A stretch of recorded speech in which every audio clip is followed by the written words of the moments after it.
Boom boom boom boom boom boom boom boom boom boom boom boom boom. Imagine seeing, inanimate objects spring to life right before your eyes. That distinctive, often whimsical feel of stop motion films we grew up with, from clay figures dancing to fantastical creatures moving frame by frame. There's just this magic to it, isn't there? It captures your imagination. Today, we're diving deep into the captivating world of stop motion animation. It's an art form that's, well, it's been around almost as long as motion pictures themselves, and it's experiencing this fantastic resurgence thanks to modern tools. Our mission today is to truly understand what makes stop motion tick, how it's traditionally brought to life, and then really focus on how readily available and powerful tools, specifically Movavi Video Editor, can help you create stunning stop motion videos with surprising ease and speed. We'll look at why it's become such a preferred choice, how genuinely easy it is to use, and whether it really offers a fast alternative to maybe more complex or traditional methods. Yeah, and what's truly fascinating here is how this classic technique, which involves moving real objects frame by frame, has evolved while still keeping its core charm. I mean, think back to its very early commercial appearance in 1898 with the Humpty Dumpty Circus animating toy circuses. Can you imagine the patience required even then? From those humble beginnings all the way to its pivotal role in pre-CGI film effects, stop motion has always been about bringing unique stories to life in a very particular way. And if we connect this to the bigger picture, it's really about breaking down barriers. Modern tools have completely democratized this beloved art form, opening it up to storytellers of all budgets and skill levels, not just those with access to professional studios. Okay, so we talk about bringing inanimate objects to life, but what exactly is stop motion at its core? How does it differ from, say, just shooting a regular video with continuous movement? That's the fundamental question, right? Stop motion video relies on inanimate objects. Think of everything from a Lego brick to a carefully sculpted clay figure that are physically moved by an animator. But the key is they're moved in tiny increments between each individual photograph. So unlike traditional video, which captures continuous motion, stop motion is actually a series of still images. Ah, okay. And when these individual frames are played back quickly, typically at 12 to 24 frames per second, your brain perceives that subtle incremental change as fluid movement. It creates the illusion of life. It's a trick of the eye, really, but a very effective one. And that distinctive look, sometimes that slightly lower frame rate feel, almost like a subtle flicker. That's not a mistake, is it? That's part of its inherent appeal, like those beloved claymation shows, Gumby, or the classic holiday specials, or even major films from the 90s, like The Nightmare Before Christmas, Chicken Run, James and the Giant Peach. It just has this unique, tangible quality. Absolutely. Yeah. That lower frame rate isn't just a byproduct of the intense work involved. It's often become a deliberate artistic choice. It creates this tactile, almost dreamlike quality. Every movement, no matter how small, feels incredibly deliberate and tangible. It's this visible hand of the artist, the subtle imperfections and the sense of real objects being manipulated that gives stop motion its unique soul. It really differentiates it from the slick perfection of CGI and imparts this wonderful sense of handcrafted charm and warmth. It's a versatile way to tell stories, often creating a whimsical atmosphere you just can't quite get otherwise. So the magic really comes from incredibly painstaking frame-by-frame work. It used to require specialized gear, lots of technical know-how, but now even the phone in your pocket can do it. But before we even touch a camera, what's the very first crucial step for creating a professional-looking stop motion? Something that doesn't just feel like a random collection of shots. Without a doubt, it's planning. I mean, every professional production, from a Hollywood blockbuster to a simple commercial, begins with storyboards. But this raises an important question. Why is it even more critical for animation, especially stop motion? All right. Because redoing a scene in live action, Right. well, often it's just reshooting a few seconds of footage, but in stop motion, redoing a scene can mean reposing your character, readjusting props, and retaking dozens, maybe hundreds, of individual photographs. It takes a very long time due to the amount of work per frame. So a good storyboard isn't just a guide, it's like an insurance policy. It ensures you get your shots right the first time, preventing hours, maybe even days, of frustrating rework. That makes perfect sense. So what does this actually mean for you, the listener, if you're making a storyboard? What are the key steps we should take to make it effective, not just, a pretty drawing? Well, you don't need fancy software. Honestly, paper and pencil work perfectly. First, you break down the scenes from your script. Think of it like making a little comic strip. For each panel, note the location, time of day, and just a brief description of the action. This helps you start thinking about framing. Okay. Then you sketch the characters as the focal point of each shot. And when I say sketch, it really means sketch simple stick figures or even just blobs are fine. You aren't making a comic book here. You're just mapping out positions and basic actions. Gotcha. Next, add the background. Even simple lines help you visualize your set and props, making sure your characters aren't upstaged and that everything sort of fits visually. Finally, flesh out the details. And these aren't aesthetic details like shading, but really crucial information for actually setting up the shot. Wall color, blue, character wearing a red hat, or camera angle low, looking up. These specific notes are invaluable when you're on set, trying to precisely recreate your vision frame by frame. Right, so once that meticulously planned storyboard is ready, we move to the actual photography. This isn't just snapping casual Instagram photos, is it? Consistency sounds like it's absolutely everything here. I can imagine even a tiny bump could derail the whole thing. Indeed. You've hit on the core challenge. Consistency. A great deal of care must be taken to ensure each image is as identical as possible to the one before it, except, of course, for the added movement of your subject. Any camera deviation, even a millimeter, creates unnatural movement or that distracting jiggle in the final animation. So the first, and arguably most important step for good, consistent shots is using a heavy, sturdy tripod. Okay, heavy and sturdy. Yeah, forget those lightweight, flimsy ones you might use for selfies. Smaller tripods allow for minor vibrations or shifts that will just make your animations look jerky and unprofessional. Your setup might need to sit undisturbed for hours, maybe even days, so paramount stability is really non-negotiable. And what about focus? Do we just rely on autofocus, or is there a trick to keeping everything sharp through hundreds of frames? Great question. You absolutely must set your focus to manual. Autofocus systems, no matter how advanced they are, can subtly shift between frames, especially if the lighting changes a tiny bit, or if an object briefly enters the frame in the foreground. Ideally, you'll focus on a central location in your scene and then, well, you don't touch it again. Right. This is why complex shots with characters moving significantly toward or away from the camera, which would need focus adjustments per frame, are generally avoided in stop motion. It's a huge time sink and just introduces potential inconsistencies. If you must have depth changes, some animators use specialized rigs or maybe post-production techniques, but honestly, it's often simpler just to stage your action within a consistent focal plane. Okay, that makes sense. Now, for taking the pictures themselves, it's not just about moving the prop a little bit each time, right? Yeah. How do we ensure that smooth, consistent motion between frames, especially when dealing with complex movements or making something feel, I don't know, heavy or light? It definitely takes practice to gauge those movement increments. This is where timing keyframes becomes really crucial. Think of keyframes as the essential poses or milestones in your character's action. You don't animate every single tiny shift necessarily, but you hit these crucial poses and then you figure out the incremental movements between them. Ah, okay. So, for example, if you want a hand to raise in half a second and your target frame rate is, say, 12 frames per second, you need roughly 6 individual shots for that action. You then divide the total movement by those 6 shots to figure out exactly how much to move the prop per shot. This helps immensely in deciding those precise movement increments. Right. And beyond just timing, think about the subtle arcs of movement. A human hand doesn't just go straight up, it often arcs slightly. Understanding these natural movement patterns, even when animating inanimate objects, is key to making your stop motion really convincing and giving it that sense of weight and momentum.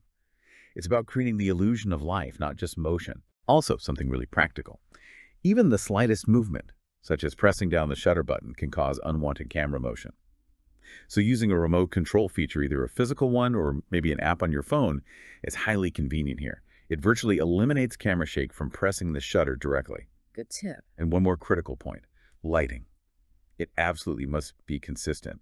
Use lights designed for photography if possible, because regular household bulbs, their color temperature can actually vary over time, leading to noticeable color shifts or flicker in your final animation. Oh, and a little bit of blue tack or maybe some hidden wire can also work wonders for those tricky, wobbly props. Yeah, the secret weapons. Okay, so once we have all those precious individual frames, that digital stack of still images, it's time to bring them into a video editor. This is where it gets really transformative, especially when we talk about how a tool like Movavi makes this whole post-production process incredibly accessible. Why use a dedicated stop-motion friendly editor like Movavi as opposed to just a general video editing suite? Yeah, this is where the magic truly comes together and where modern software becomes your greatest ally.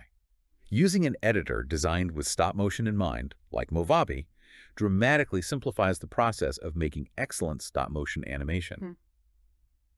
I mean, traditionally, stitching together hundreds or thousands of photos, setting individual durations, adding effects, it was an incredibly tedious manual process, really prone to errors. I bet. Movavi changes that. It makes it easy to keep your frame rates consistent across all your imported photos with just a single setting. And that's vital for smooth playback and avoiding that jarring flicker. Plus, it provides an array of effects, transitions, and titling options, so your final product can have more in common with those big-budget films we mentioned, like Chicken Run, than, early, shaky amateur attempts. Right. It quickly imports photos from virtually any format and exports to common video formats. So the result is you spend less time struggling to make the technology work and more time editing your animation, which means it's both easy and fast. It's specifically designed to streamline those technical hurdles so you can focus entirely on the creative side, bringing your characters to life. It really acts as a fast and efficient alternative to more complex, professional-grade software that often has a really steep learning curve. So it's not just a basic editor then. It sounds like it's a comprehensive and user-friendly solution that actually empowers creators. Why is Movavi considered such a preferred choice and an ideal alternative, even for people who might have some experience already? Exactly. It isn't just about simplicity. It's about having robust functionality packaged intuitively. Movavi offers a wide range of features, such as green screen capabilities, which, wow, that opens up entirely new worlds for your animated characters. It also has special effects to enhance your visuals, and even advanced motion tracking, letting you seamlessly integrate text or graphics that follow your moving objects. Oh, cool. Yeah, these are features you typically find in much more expensive professional software. The sources describe it as a perfect choice both for beginners and experienced stop-motion animators, and really for anyone who wants to create professional-looking stop-motion animations. Mm. The emphasis here is on its ability to deliver high-quality results without requiring, a master's degree in animation software.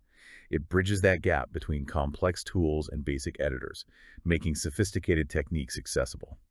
And this comprehensive yet approachable nature is precisely why it's such a preferred choice and a strong, fast alternative for animators looking for efficiency and powerful results. That's a really compelling argument for its capabilities. Okay, let's get into the practical side for anyone listening who's ready to try this. How do we actually put this into practice using Movavi Video Editor on a desktop? Can you walk us through the workflow? Certainly. It's designed to be pretty straightforward, guiding you through the process step by step. First, of course, you need to install Movavi Video Editor. You just download the installation file from their website and follow the clear on-screen guide. Pretty standard stuff to get it set up on your computer. Once it's installed, you just launch the program. Okay. Second, you'll add your photos to the program. This is your raw material, right? You click the prominent Add Files button, navigate to the folder where you saved all those meticulously captured frames, and select them all. They'll be quickly imported into what's called the media bin. From there, it's a simple drag and drop. You just pull them down onto the timeline at the bottom of the screen.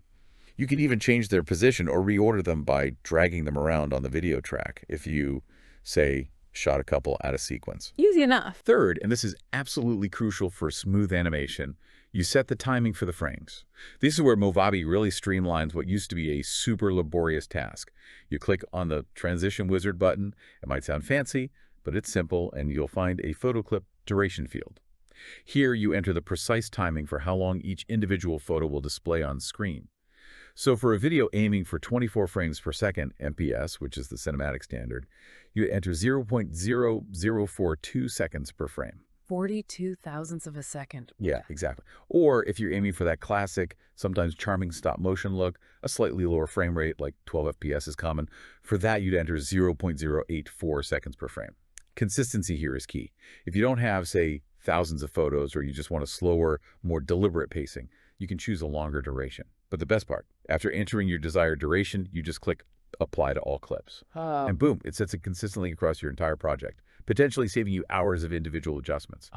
This is the prime example of why Movavi is considered an easy and fast alternative for stop motion. Definitely. Fourth, you can add captions or titles. This adds context or narrative, right? You go to the Titles tab, browse through the options. There are lots of creative styles, and just drag your chosen title down to the titles track on your timeline. Then you can easily edit the text itself, change its color, font, size, and even adjust how long it stays on screen to perfectly fit your scene. Nice. Fifth, you'll probably want to add an audio track. Sound design is incredibly important for stop motion. It really brings your visuals to life and adds emotional depth. You open the File Import tab, click Add Files again, and choose your audio file music, sound effects, voiceover, whatever. Drag it from the media bin down to the audio track below your video track. And if the audio is too long for your animation, Movavi makes it simple to trim. You just set the red marker where your video ends, click the little split button on the audio track, and then delete the unwanted excess part. Gives your project a nice, polished feel. Finally, step 6. You save your video. This is the culmination of all your hard work. You click the Export button, which gives you a whole bunch of save options. You can save it in any popular video format for general use, prepare it specifically for uploading to a particular device, or even share it directly to platforms like YouTube right from within the program. Then just click Start to render and save your masterpiece. That sounds incredibly comprehensive and, yeah, really intuitive. It truly lays out the workflow step by step without making it feel overwhelming at all. Now, for those looking to try it out, it's probably worth noting that the free version of Movavi Video Editor may have some restrictions. Depending on the specific build you download, these could include a watermark on exported clips, maybe a limit on video length like 60 seconds or half the audio length, and perhaps some advanced features might be unavailable when you export. But even with those limitations, it sounds like it gives you a fantastic feel for the full power of the software. That's a very good point to be aware of, yeah. But even with those potential limitations, it's a fantastic way to get started and just see how user-friendly and powerful the program really is. Yeah. It truly lowers the barrier to entry quite significantly. Definitely. So what about creators who want to work from anywhere, maybe using just their phone? Can Movavi help there too? Make it easy to create stop motion on the go, perhaps when inspiration strikes or you're just practicing techniques? Absolutely. The Movavi app, which is often known as Movavi Clips, is an incredibly easy and surprisingly powerful way to create stop-motion animations directly on an iPhone. It's perfect for those spontaneous ideas or, like you said, for animators on a tight budget or just wanting to practice. Okay, how does that work? It's pretty simple. First, you just tap the still camera icon within the app to select photos directly from your camera roll. If you've just taken a sequence of photos, it makes selection a breeze. Next, you select your animation photos. You can import multiple at once, which is very convenient for bringing in an entire sequence you've already captured. Then you select an aspect ratio. Widescreen, square, vertical, whatever, matches your photos and your desired output, Right. ensuring your video looks great wherever you plan to show it. After that, you set the photo duration. This is basically your frame rate control on the go. You tap the little duration icon above the timeline. You can go down to 1/110th of a second per photo for a really fast frame rate, allowing for very smooth animations, or you can slow it right down for a more deliberate, classic stop-motion feel. Cool. And if any photos ended up in the wrong order after importing, no problem. You can easily adjust the photos by simply dragging and dropping them into the correct sequence right there on the timeline. It's very visual and intuitive. Finally, you just save the scene using the save icon. That exports your animation directly to a video file on your phone, ready to share, or maybe import into the desktop editor later for more refinement. Wow, so you really can practice your stop motion skills from pretty much anywhere, and it sounds powerful enough to be a standalone editor for simpler projects, or maybe a great practice tool before moving to the desktop version for more complex animations. That flexibility truly speaks to its accessibility, allowing anyone to just dip their toes into this really unique art form. Well, we've truly taken a deep dive into stop-motion animation today. From its historical roots and the meticulous artistry it demands, all the way to the incredible accessibility offered by modern tools like Movavi. It's clear that this art form, which once required specialized gear and a significant amount of technical know-how to get beyond just rudimentary results, is now genuinely within reach for anyone with a creative spark and a digital camera, or even just the phone in their pocket. It really feels like a democratization of a previously complex medium. Yeah, and what's truly fascinating here is how these tools allow us to shift our focus. Instead of battling with complex technology, we can focus on the pure joy of storytelling. Whether you're aiming for a professional production with intricate characters or just experimenting with everyday objects around your home like, a simple paper cutout, famously used by animation pioneers or even for South Park's distinct style. Movavi makes the entire process approachable and, frankly, incredibly rewarding. It really means the only limit now is your imagination. So thinking about that, what does this all mean for you listening right now? Consider the stories hidden in the objects around you, the everyday items that could become characters in your next animated masterpiece. What inanimate object will you bring to life first, and what unexpected story will it tell? Boom boom boom boom boom boom boom boom boom boom boom boom boom boom boom boom.